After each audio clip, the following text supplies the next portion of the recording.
was a CNN Time poll done just not long ago. People were asked, where will you be at midnight on New Year's Eve? 75% of them said at home. But Bernie, it looks like there are an awful lot of folks who are in New York or Washington or one of these other places celebrating. An awful lot indeed, Judy. We're waiting for the president to speak on the Mall. Wolf and Fred, this is your last chance, or one of your last chances, to say something in 1999. Well, I just want to say Happy New Year. See, there they go. We can't win. Happy New Year to you and to Judy. The President of the United States, in fact, has just started speaking here in front of the Lincoln Memorial. Here's the President. We celebrate the past. We have honored America's remarkable achievements, struggles, and triumphs in the 20th century. We celebrate the future, imagining an even more remarkable 21st century. As we marvel at the changes of the last 100 years, we dream of what changes the next 100 and the next 1,000 will bring. And as powerful as our memories are, our dreams must be even stronger. For when our memories outweigh our dreams, we become old. And it is the eternal destiny of America to remain forever young, always reaching beyond, always becoming, as our founders pledged, a more perfect union. So we Americans must not fear change. Instead, let us welcome it, embrace it, and create it. The great story of the 20th century is the triumph of freedom and free people. A story told in the drama of new immigrants, the struggles for equal rights, the victories over totalitarianism, the stunning advances in economic well-being, in culture, in health, in space, in telecommunications, and in building a world in which more than half the people live under governments of their own choosing for the first time in all history. We must never forget the meaning of the 20th century, or the gifts of those who worked and marched, who fought and died for the triumph of freedom. So as we ring in this new year, in a new century, in a new millennium, we must, now and always, echo Dr. King in the words of the old American hymn, "Let Freedom Ring."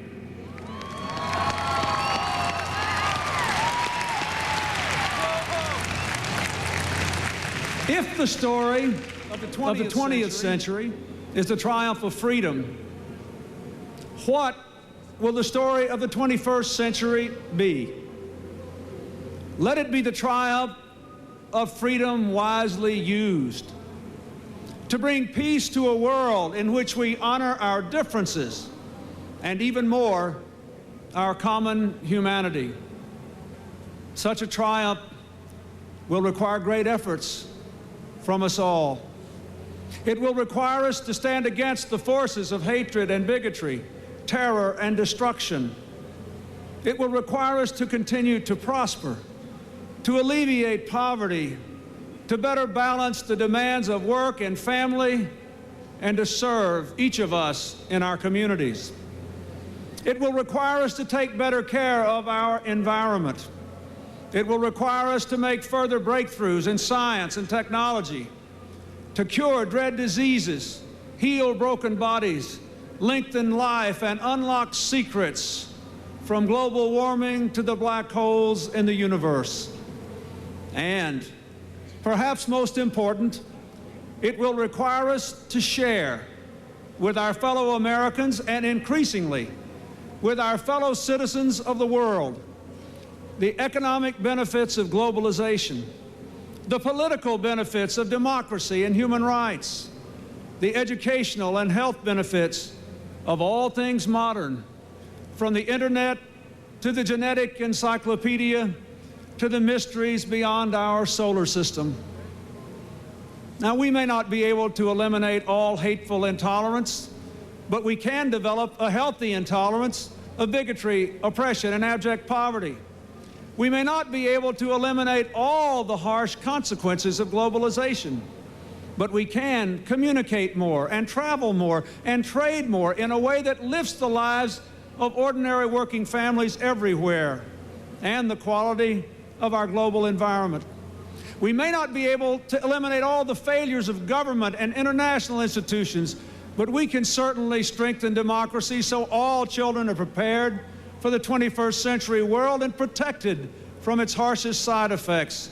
And we can do so much more to work together, to cooperate among ourselves, to seize the problems and the opportunities of this ever-small planet we all call home.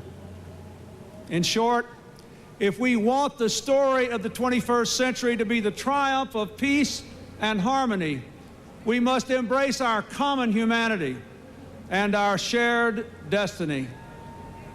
Now, we're just moments from that new millennium.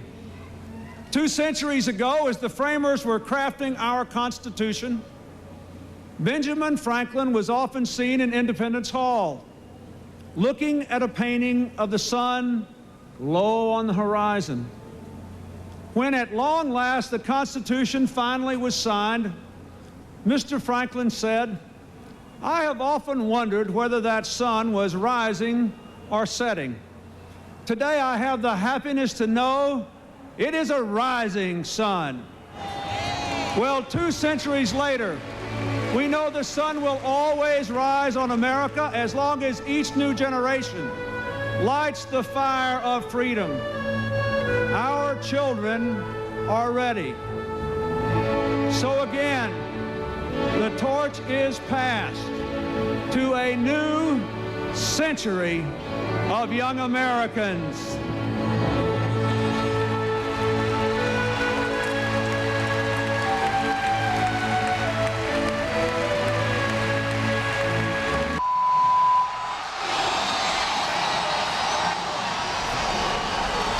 Washington, D.C., New York City, and the countdown on the East Coast is underway. A matter of seconds, less than 45 seconds now, as we go down to approaching 30 seconds before the new millennium on the East Coast of the United States.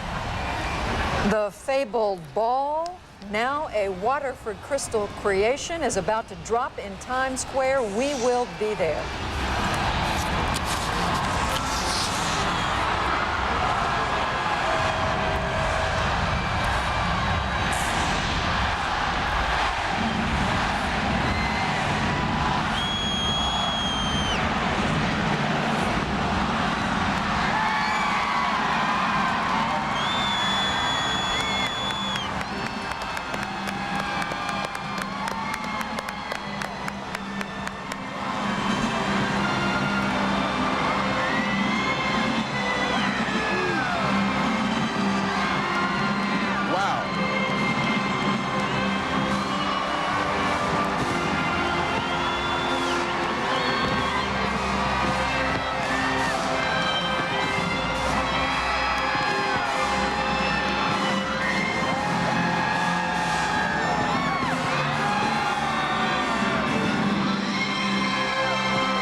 let's get the sunrise and behind the Lincoln Memorial.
marvelous thing about this, among many marvels, is that the weather is so extraordinarily good on the East Coast. And you know, Bernie, I guess we're going to say it and say it again, but after all the worry, and we don't want to We don't want to discount the possibility of anything going in the wrong direction, but to say that we are now, what, 9 minutes past midnight, and so far the pictures are all positive. It's celebration, it's lights, it's dancing, and a lot of happy faces. The Tropicana, Havana, Cuba. Our bureau chief there, Lucia Newman, told us a short while ago that people do not necessarily celebrate this millennium this year. Next year, but not this year. That's right, next year, and whatever the government says goes in Cuba. Did we say Happy New Year to each other? We didn't. Happy New Year, Bernie. Thank you. And a Happy New Year to all the women and men of CNN around this globe who have been working so tirelessly for the past few months to bring you this story as we've been bringing it to you since yesterday morning, and we shall continue for days to come. You know, Bernie, there was a poll, I mentioned a poll a minute ago, there was a poll that CNN and Time did not long ago, and what will you be doing at midnight on New Year's Eve? 62% said kissing someone. So I guess we just saw some of the 62%.